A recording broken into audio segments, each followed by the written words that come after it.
আপোনালোকে ঘৰত বহি কিনে চাই থাকক চিত্ৰলেখা পাঠ।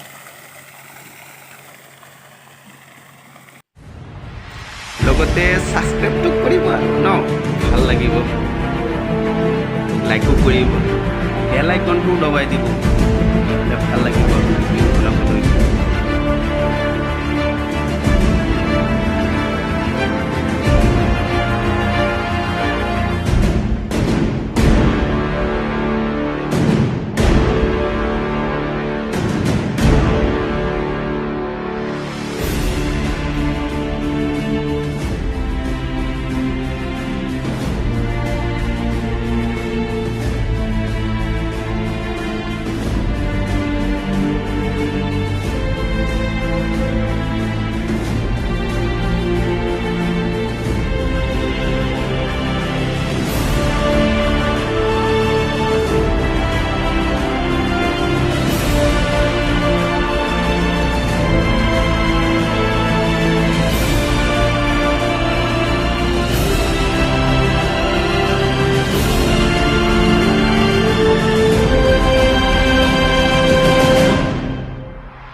মজা একেবাৰে বুম বুম আকাশৰ মাজত যিমান যাব পাৰে আৰু ন।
ইমানখিনিলৈকে চোৱাৰ বাবে বহুত বহুত ধন্যবাদ, আৰু শেষত ছাবস্ক্ৰাইবটো কৰি দিব ন।